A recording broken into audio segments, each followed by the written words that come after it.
Sveiki gyvi ir sveikos gyvos. Šiandieniniai Aikštės televizijos laidoje kalbinam Seimo narį, buvusi Seimo Nacionalinio saugumo ir gynybos komiteto pirmininką, Tėvynės sąjungos partijos narį, istoriką Arvydą Anušauską. Sveiki. Štai prieš gerą savaitę jūs kreipėtės į Valstybės saugumo departamento generalinį direktorių Gediminą Griną ir paraginot jį stebėti, sekti diskusijas internete apie skalūnų dujų gavybos klausimus. Nes pastebėjote, kad šie straipsniai apie skalūnų dujų gavybą Lietuvoje sulaukia neįprastai daug komentarų. Ir apie savo šitą kreipimąsi pareiškėte ir spaudoje. Kodėl jūs kreipėtės ir kodėl apie tą kreipimąsi paskelbėte žiniasklaidoje? Taip, pirmiausia, patikslinsiu galbūt, dėl ko kreipiausi. Kreipiausi ne dėl komentarų internete, ne dėl to, kad reikia ką nors sekti. Paprašiau pateikti informaciją apie tai, kas vyksta diskusijų skalūnų dujų kontekste. Tai yra platinama šalia piliečių teisės protestuoti, išreikšti savo nuomonę apie problemą, kad su jais nesikalbama, ir tai yra tiesa. Tuo pat metu platinama dezinformacija įvairių pavydalų. Kas už to stovi, iš kur ta dezinformacija yra gaunama, iš tikrųjų tas atsakymas yra. Galima drąsiai pasakyti, kad tie lobby, kuriuos finansuoja Gazpromas, bet ne Lietuvoje, pabrėšiu, pirmiausia, Europos komisijoje, Europos parlamente, teikia ir jiem informaciją, analogiškai jinai įgauna atgarsius ir čia Lietuvoje. Tai šiuo atveju tiesiog reikėjo aiškaus atsakymo, tiek kiek jie galėjo, jie pateikė, bet tai... Koks tas atsakymas? Ar čia dezinformacijos, tam tikri informaciniai karai taip, vyksta? Be abejonės vyksta, tik šiuo atveju aš, kadangi atsakymo turinio tai negalėčiau pateikti dėl tam tikrų apribojimų, bet kokiu atveju aš galiu tik tai patikinti vienareikšmiškai. Kaip ir neklausiau apie pilietinės iniciatyvos, o klausiau apie dezinformacijos platinimą, taip ir buvo atsakyta apie dezinformacijos platinimą, o ne apie pilietinės iniciatyvos, nes niekas neuždraus ir negali uždrausti piliečiam protestuoti, nesvarbu, sutampa jų interesai su kokiu nors užsienio kompanijų interesais ar nesutampa. Bet piliečiam būtų labai svarbu orientuotis. Gal jie kartais įveliami yra į informacinius karus, patys to nežinodami. Dabar jūs štai žinot, generolas Grinas žino, o tie piliečiai, kurie gali tapti informacinių karų manipuliavimo objektu, jie Lietuvos valstybėje, laisvoje demokratinėje valstybėje yra tarsi aplikačiukai. Tai ar nebūtų Seimo pareiga, Seimo narių rinktų atstovų pareiga informuoti piliečius, kada jais manipuliuojama, kas jais manipuliuoja? Ne, aš suprantu, pagal savo galimybės aš be abejonės informuoju. Tai manipuliuoja, aš negalėčiau vienareikšmiškai pasakyti, kad bet kokia nors ten akcijų organizavimas, protestų rašymas, tai yra manipuliacija, tai yra teisė. Tai jokia manipuliacija, bet dezinformacijos pateikimas ir jos, kaip sakoma, dozė po dozės lašinimas per internetą, per žiniasklaidą, jisai egzistuoja. Kas už to stovi? Žinoma, kad monopolininkas stovi. Ar jisai čia daro, turi kažkokius tarpininkus, šito aš negalėčiau atsakyti. Čia, kaip sakoma, ko gero vargu ar kas gali atsakyti. Bet kad kartais, taip, paradoksalu, bet kartais sutampa interesai monopolininkų ir protestuojančių, bet aš tame, pavyzdžiui, neįžvelgiu tiesiog nieko tokio ypatingo, tokios situacijos natūraliai gali susiklostyti, kai ieškom kažkokių tai energetinių alternatyvų, bet pabrėžiu dar kartą, dezinformacija eina pirmiausia ir ne į Lietuvą. Dezinformacija pirmiausia eina į europinės institucijas, kurios turi priiminėti direktyvinius sprendimus, kurie galios visose ES šalyse. Bet Lietuvos piliečiai gali tik nujausti tuos dalykus, bet aiškios patikimos informacijos, kur yra dezinformacija, iš kur jinai ateina į viešą erdvę, mes sužinoti negalim. Na, sakyčiau, galima, naudojantis savo galvą, galima atrinkti tą dezinformaciją, surasti jo šaltinius. Aš tik pabrėšiu vieną tokį dalyką. Jeigu aš teikčiau, kad su piliečiais tiek vertikaliai, kaip sakoma, nuo vietos savivalda iki ten seniūnų ir horizontaliai su piliečiais, kurie protestuoja, tos kompanijos, kurios pradėjo tenai žvalgybos darbus, bendravo tinkamai, na, tikrai tokio teigiamo atsakymo neturiu. Tikrai nebendravo taip, kaip dėrėtų pradedant didesnius projektus. Bet dabar mes piliečiai esame iš tikrųjų tokioj labai apgailėtinoj padėty. Iš mūsų mokesčių mokėtojų yra išlaikomas milžiniškas departamentas, jo operacijos, bet iš to departamento, valstybės saugumo departamento, mes jokios informacijos negaunam. Skirtingai negu estai, skirtingai negu Jungtinių Amerikos valstijų piliečiai, kurios ir Centrinės žvalgybos valdyba informuoja vis dėlto apie tam tikras diversijas ir informacinės diversijas, mes Lietuvoje piliečiai tokios prabangos neturim. Šitą reikia konstatuoti. Ne visai taip. Vis dėlto pernai tam tikra informacija apie 11 metų VSD veiklą, 11 metais apžvalgos, tam tikra dalis buvo išviešinta ir pateikta viešai. Žinoma, ji sulaukė įvairių interpretacijų ir vertimų, bet tai buvo bendras dalykas. Pirmas dalykas, bet laikomasi principo, kad VSD nepolitikuoja, o politikams pateikia informaciją, o jau politikai turi surasti būdus ir metodus, kaip tą informaciją panaudoti. Tai yra informuoti gyventojus, informuoti žiniasklaidą, informuoti jūs. Galima apie tai šnekėtis, žinoma.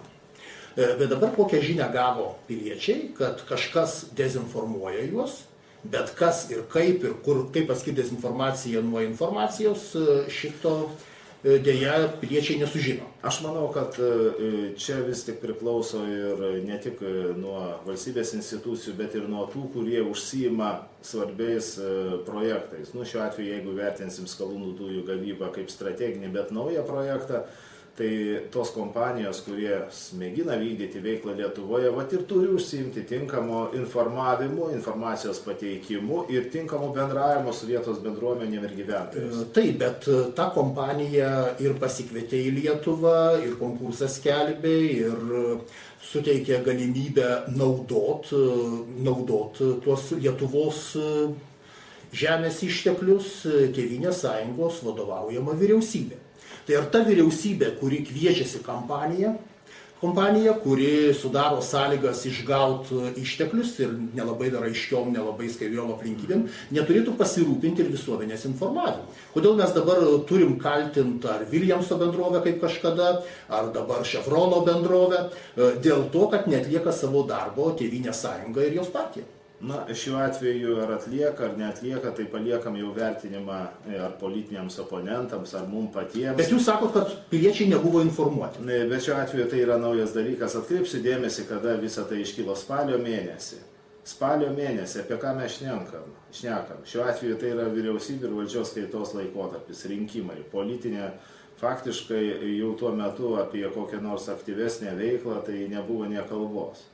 O tai, kas buvo sudaroma, kokios sutartys, aš visiškai sutinku su tuo, kad ne visos sutartys visada sudaromos tinkamai, visada juose yra spragų, visada jas galima keisti, pildyti, taisyti, kad jos tinkamai atitiktų ir piliečių pačių interesus pagaliau.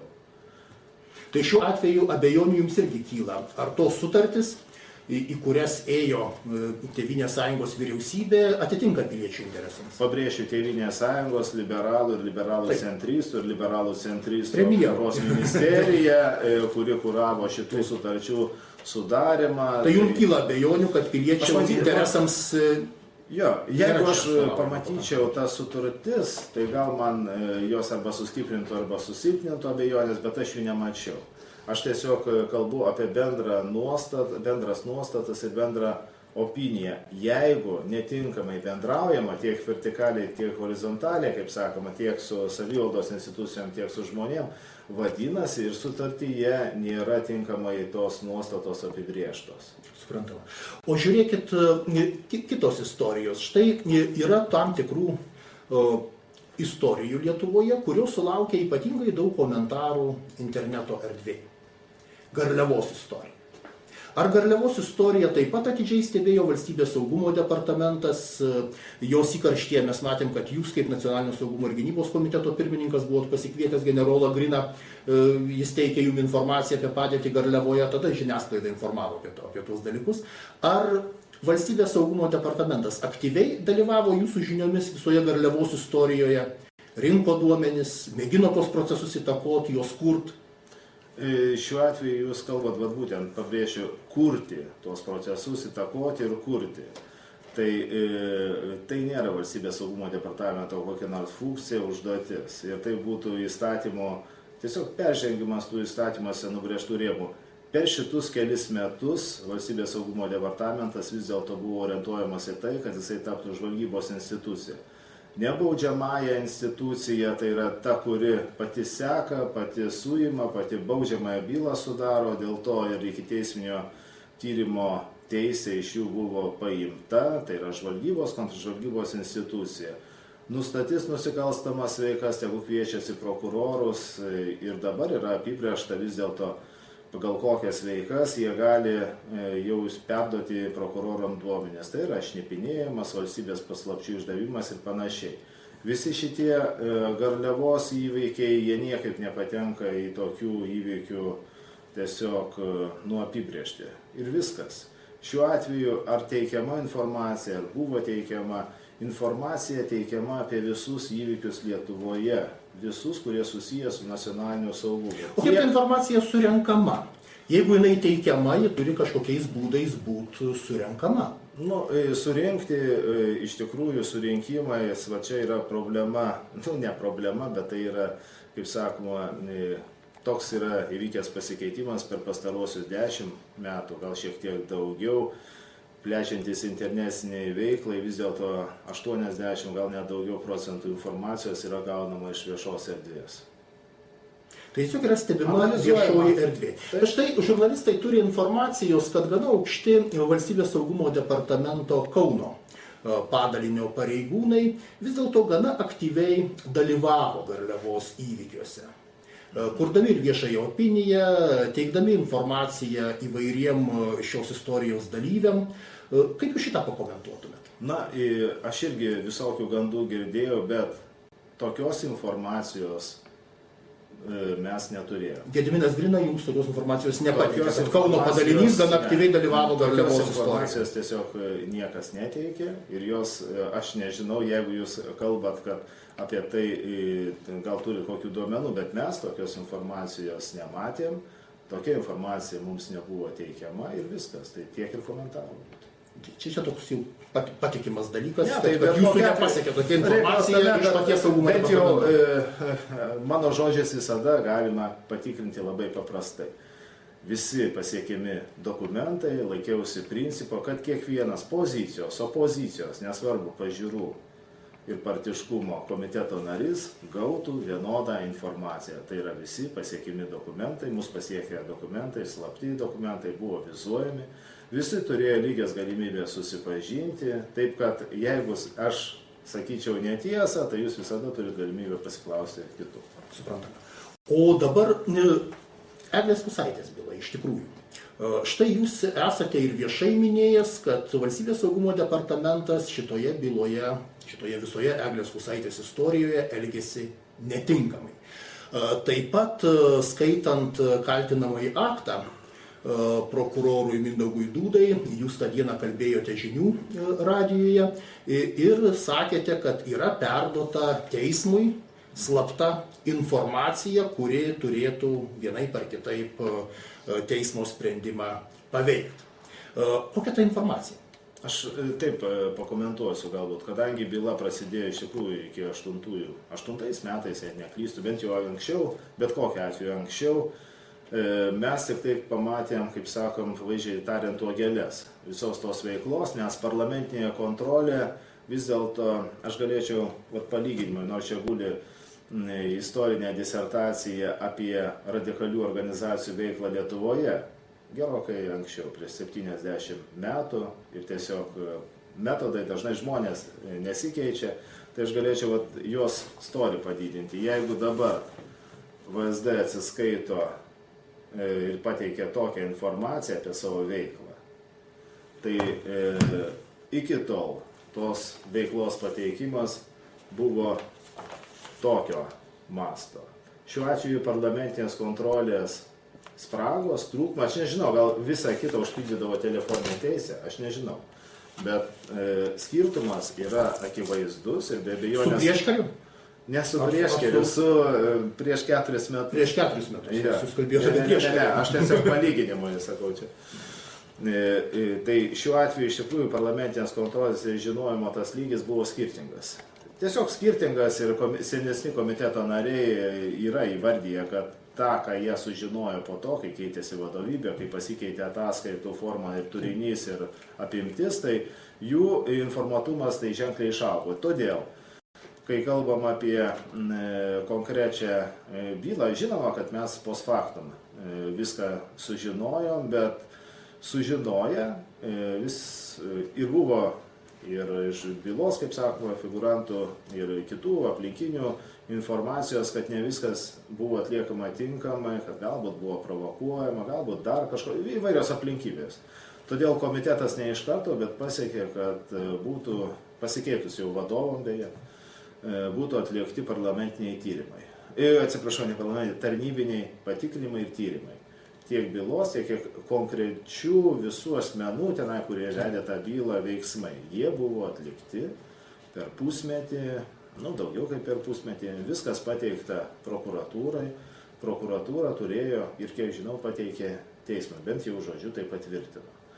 Tai šiuo atveju būtent ta pateikta informacija teismui, aš manau, leidžia visapusiškai įvertinti viską. Bet tą informaciją turėjo prokuratūra. Taip. Greičiausiai turi teismas. Taip. Iš prokuratūros jūs tikras, kad teismas turi tą medžiagą iš prokuratūros. Nes ne viskas, ką turi prokuratūra, pasiekia teismą. Jo, kiek žinau, turi vien dėl, kodėl, privalo turėti. Vienas dalykas, taip, tai yra slapta informacija, kadangi liečia gerokai platesnį, sakysim, kontekstą negu vieno asmens veikimas, tai yra metodai, veikiantys asmenys ir taip toliau, kurie susijęs su daugybė kitų aplinkybių. Todėl žinoma, kad jis slapta. Ir ji, aš nežinau, ji nebus įdėta į bylą, nes paprasčiausiai tai yra su byla susiję, bet visa apimtim tikrai ne. Todėl teismas, kiek mane patikino žodžiu, yra susipažinę su ta informacija. Bet dabar kita pusė. Teismas yra dviejų pusių ginčas, ar ne? Ieškant tiesos ir teisingumo. Kita pusė nėra susipažinusi su ta informacija, slapta informacija. Eglės Kusaitės advokatai, pati kaltinamoji Eglė Kusaitė, prokuroras reikalauja jai 10 metų įkalinimo. Tuo metu ji susipažinti su medžiaga, kurią turi prokuratūra ir turi teismas, negali. Kaltinamoji pusė. Ar Lietuvoje užtikrinama teisė į teisingą ir nešališką teismą, kai kaltinančioji pusė naudojasi slapta informacija, pavyzdžiui, kontražvalgybų karininkų atžvilgių, tai buvo vyriausias administracinis teismas, turėjo slaptą informaciją, gavęs į saugumo departamentą, su kuria susipažinti tie žmonės nukentėję ir atleisti neturėjo teisės. Lietuvoje jau klausosi tokia tradicija, ar jinai suderinama su demokratinės valstybės principais ir su mūsų konstitucijos užtikrinta teise į nešališką ir teisingą teismą kiekvienam piliečiui. Na, šiuo atveju aš tai taip pakomentuočiau, kad advokatas bent jau su dalimi tos informacijos tikrai galėtų susipažinti. Kokiu būdu? Teismas, turėdamas tą informaciją, išties galėtų priimti. Taip, VSD galėtų išslaptinti dalį tos informacijos. Išslaptinti. Pirmiausia, mechanizmas yra išslaptinti. Kitaip jį niekaip nepateks į asmenų, kurie neturi teisę susipažinti su slapta informacija rankas. Bet pasižiūrėkit dabar teisės į teisingą teismą atžvilgiu. VSD yra kaltinančioji pusė. Kodėl jinai dabar turi išslaptinti informaciją, jeigu teismas šito nereikalauja? Mes matėm dabar vyriausiojo. Aš tik pabrėžiu, prokuratūra yra kaltinančia pusė, VSD nėra kaltinančia pusė. Formaliai taip. Ir praktiškai. Formaliai taip, o iš tikrųjų praktiškai prokurorai ir prokuroras Laucius, prokuroras Duda kalba Valstybės saugumo departamento žodynu.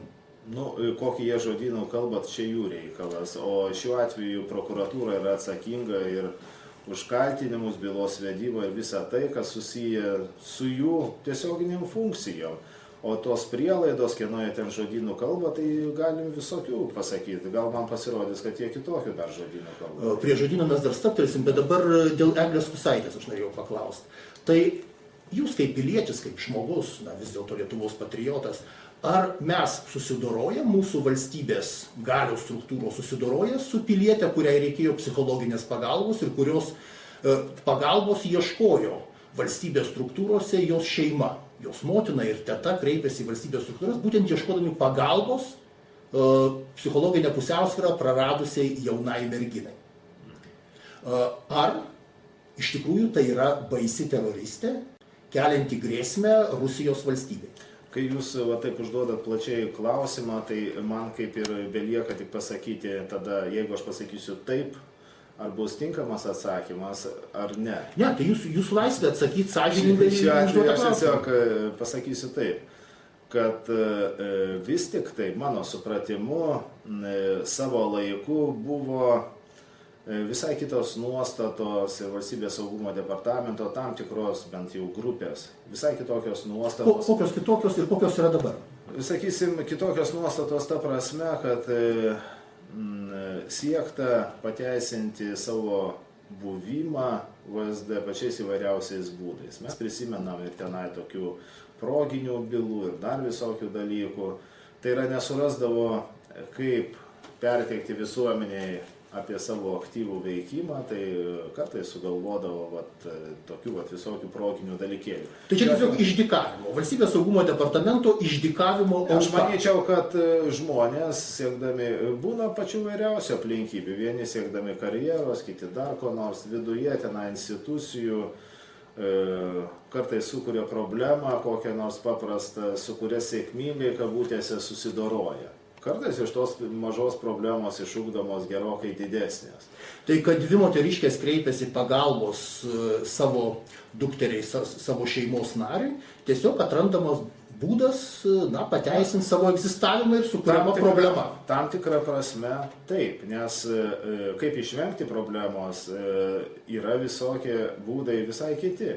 Nors savo laiku ten labai buvo užpultas saugumo departamentas už tai, kad įspėjo žurnalistą, kad su juo siekia kontaktuoti žvalgybą užsiimantis asmenys. Tiesiog įspėjimas, taip, žinoma, ten netikęs, neadekvatus situacijai, kvailokas. Bet jam buvo patarta, tam žurnalistui, tas žurnalistas garsus politikos apžvalgininkas Kęstutis Girnius, jam patarė nekritikuoti prezidentės ir konstitucinio teismo, Valstybės saugumo departamento generalinis direktorius. Ne, aš turiu galvoje ne šitą aplinkybę, dėl kitko.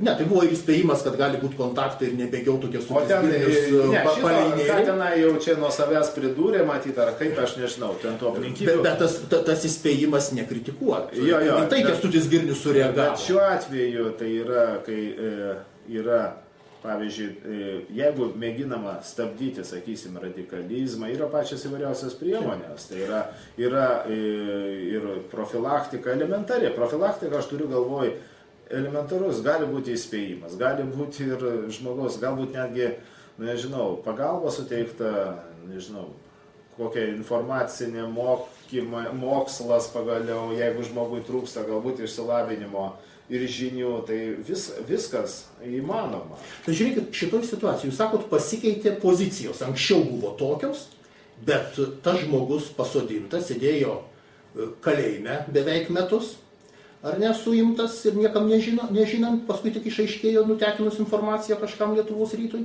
bet dabar jam reikalaujama 10 metų kalėjimo. Jeigu tai buvo susikurta Valstybės saugumo departamento problema darbui imituoti, kodėl tas jaunas žmogus Aš apie tai kalbėjau Šiandien teisimas apskritai. 10 metų, ar pozicija pasikeitė? Ne, aš kalbėjau apskritai. Pirmiausia, o ne konkrečių atvejų. Šiuo atveju aš tiesiog sakau, kad Valstybės saugumo departamentas spręsti problemas, kaip jie suprato tuometiniai vadovai ir eiliniai darbuotojai, turėjo pačių vairiausių būdų. Pasirinko tuos, o ne kitus. Jie manė taip, aš manau visiškai priešingai sakysim, bet ar jau kai atiduodama, pavyzdžiui, prokuratūra atidavė bylą VSD savo laiku, paskui mes paėmėm tą ikiteisminį tyrimą, ar jie gali visą tai susigrąžinti atgal ir atsukti laiko mašiną situaciją? Ne, negali. Negali, prokuratūra gavo tą informaciją, tą medžiagą, visą tai įvertino, atidavė teismui.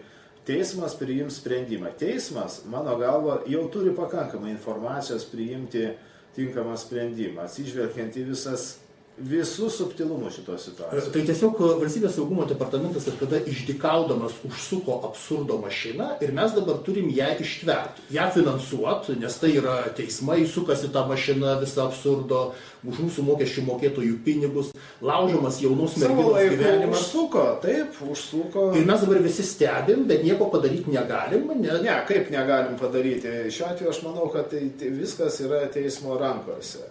Aš manyčiau, kad teismas tikrai gali, galbūt galiu spėti, kad ir anksčiau galėjo, bet dažnai yra tas formalus požiūris į situaciją.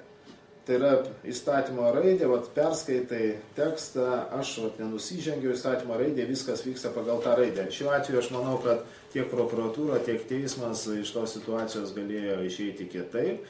Jie pasirinko būtent tokį būdą, kokį pasirinko.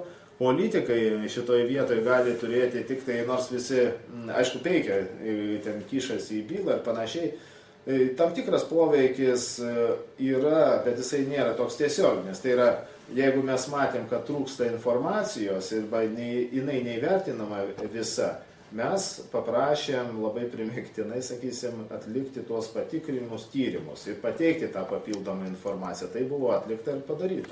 Bet žiūrėkit dabar kita pusė. Ir žodynas, ir mūsų teisėtvarkos žodynas, ir politikų žodynas, jis perimamas iš Rusijos žvalgybos žodyno, FSB žodyno. Štai klausiausi aš pats prokuroro Mindaugo Dudos kalbos, kaltinamosios kalbos. Ir jis kalbėjo lygiai taip pat, kaip kalbėtų FSB karininkas ar Rusijos, dabartinės Rusijos ar dabartinės Čečėnijos Kadyrovo režimo prokuroras. Jis kaltino mūsų pilietę, kad ji buvo pasiryžusi kovoti su agresoriumi, Rusijos kariuomenė, ir norėjo susisprogdinti Rusijos karinėje bazėje Čečėnijoje. Ar jūs dabar, kaip vadovavęs 4 metus Nacionalinio saugumo ir gynybos komitetui Seime, ar mes iš tikrųjų jau esam sudarę karinio bendradarbiavimo sutartį su Rusija ir remiam Rusijos karą su Čečėnijos sukilėliais ir galim kaltinti savo piliečius, kad jie, remdamiesi konvencijomis, tarptautinėmis konvencijomis, kurios egzistuoja nuo 20 amžiaus pradžios, nori padėti kovoti sukilusiems čečėnams? Tai aš galėčiau sakyti trumpai, ne. Tai kodėl dabar prokuroras Duda, kurį mes finansuojam, kalba Lietuvos teisme, Lietuvos teisingumo rūmose, tiesa, jie buvę KGB rūmai, buvę Gestapo rūmai, bet dabar jie teisingumo rūmai, FSB žodynų. Ir tas žodynas tiražuojamas yra visos mūsų žiniasklaidos, Lietuvos ryto, 15 minučių, Delfio. Tas žodynas perimamas. Čia dėja, dėl žodyno galiu sutikti visiškai, nes reikalas tame vėl sugrįšiu prie to paties. Tai yra, žiūrima taip formaliai. Dažnai turinys niekaip neįvertinamas, skaitomi yra žodžiai, o kas ten už jų slypi, tai yra jau, kaip sakoma, 10 vietoje. Aš tik tai pasakysiu tiek, kad ne, Lietuva žinoma, kad su Rusija neturi jokių intimių santykių, jokių susitarimų ir mūsų požiūriai į tuos pačius reiškinius diametraliai priešingi. Bet nesiskiria. Jūsų gal skiriasi, bet generolo... Bet čia aš Grinos apie ir dalykus. prokurorų Lauciaus ir Dūdos nesiskiria. Na, man bent jau, kai teko bendrauti su prokurorais, aš klausiau dėl jų jautrumo, pavyzdžiui, jau teisiamųjų pasisakymų atžvilgių. Turiu galvoje ten įžeidimai ir visa kita. Dirbant tokį darbą, kaip ir dirbant man savo darbą, mes nesam tokie jautrus, kad aš reaguočiau į kiekvieną įžeidimą, grasinimą. Bet neaišku, ar buvo įžeidimas ir grasinimas. Tai va, čia kitas dalykas. Elektroniniam žinutėm aš jums galiu pasiūsti prezidentės žinutę su keiksmažodžiais. Žinot šitą, kad tai galima padaryti. Bet kokiu atveju aš noriu tik tai pasakyti, kad man buvo pasakyta, kad prokuroras kiekvienas asmeniškai turi teisę pats savarankiškai įvertinti, kaip jisai suprato, kaip įvertino, taip ir gavosi. Šiuo atveju bent jau iš savo pusės galėčiau pasakyti, nesu sureagavęs į jokius grasinimus apskritai. Nes apskritai. Bet jums žinoma, kad šiandienės technologijos leidžia iš vieno žmogaus adreso kitam žmogui pasiūs trečiam žmogui žinutę. Iš tikrųjų nežinau. Būdamas nacionalinio saugumo nežinau, aš nesidomėjau tokiais dalykais. Tokie dalykai yra naudojami labai plačiai Ukrainoje dabartinėje, Baltarusijoje tarp disidentų. Pavyzdžiui, geras kompiuterininkas jums gali prezidentės vardu pasiūsti žinutę su rusiškais keiksmažodžiais ir įsakymu kažką daryti. Ir jūs gavęs, man neteko naudotis tokiomis technologijomis. Bet jos tikrai egzistuoja ir pasikvietęs kompiuterininką į Seimo komitetą, jums būtų pademonstruoti tie dalykai. Tai gal kitą kartą kompiuteristas į tai labiau atsakys. Aš tikrųjų, aš domėjausi kitais dalykais, nes pavyzdžiui, kaip ir informacijos rinkimu apie privatų asmenį, tai yra, ar yra ten nusikalstama, ar nėra, ne apie tai kalba, pavyzdžiui, mes žinome, kad daug privačių detektyvų renka pačiais įvairiausiais užsakymais privačią informaciją, kai jinai patenka į viešumą, visi mano, kad tai arba teisėsauga, arba jau VSD tikrai surinko tą informaciją. Privarti veikla niekaip nereglamentuota šitoj vietoj ir mes metus kalbėjom ir galiausiai parengėm įstatymo projektą, kuris kol kas guli stalčiuje. Nors tai irgi svarbis sritis. Suprantama. Jeigu dar prie Eglės Kusaitės bylos mes stabteltume. Štai šitoj byloj ir žodynas vartojamas rusų imperinis žodynas ir slaptųjų tarnybų Rusijos žodynas tampa oficialiu Lietuvos institucijų, valstybės institucijų žodynu. Taigi buvo užsibrėžta Rusiją stabdyti, mes matom, kad Rusija ateina per paradinės teisėtvarkos duris į Lietuvą, bet kitas dalykas tai ir praktiniai veiksmai. Jūs iš pradžių netikėjot, kad FSB karininkai gali atvažiuoti 3 FSB karininkai ir tardyti mūsų pilietę Vilniuje. Lygiai taip pat važiuoti mūsų prokurorai ir mūsų valstybės saugumo departamento aukšti pareigūnai ir derinti informacinius rautus ir visą kitą su FSB ir šito klausimu. Šitie dalykai paaiškėjo vis dėlto. Ar jie bus principingai valstybei įvertinti? Ar tai taps mūsų valstybės saugumo departamento ir mūsų prokuratūros gyvenimo praktika? Ir mes jau turim pratintis lietuviai Lietuvoje, kad gyvenam Rusijos protektorato sąlygomis. Kad teisėtvarka jau ne tik vartoja rusišką žodyną, bet ir rusiškai elgesi su Lietuvos piliečiais. Žinoma, nedramatizuoju taip situacijos, protektoratas ir panašiai priklausomybė tam tikrų atvejų, kaip kokia nors energetinė egzistuoja, bet šiuo atveju tikrai jau joks ne protektoratas. Mes turim laisvas rankas ir laisvas galvas daryti ir kalbėti tai, ką norime. Tai šiuo atveju aš tik pabrėžiu savo nuomonę. O dėl tų visų bendravimų, taip, aš apie daugelį jų sužinodavau iš spaudos. Nes su konkrečia bylos medžiaga mes nebuvome ir nesam susipažinę ir niekada to nebuvo. Ir matyt, gal ateityje ir nebus, bet pabrėšiu tik tai vieną dalyką, kad tas žodyno klausimas savo laiku mums irgi taip pat iškylo, kai buvo genocido bylos, kai teismuose teisiant smogikus, teisiant genocido vykdytojus, pačius įvairiausius, buvo tiesiog atsiverčiamos KGB bylos arba reabilitacijos klausimus sprendžiant ir sprendžiama iš KGB bylų, iš principo nevertinant to žodyno, kad jisai yra ydingas, kad jisai yra melagingas, kad jisai iškreipia tiesiog situaciją.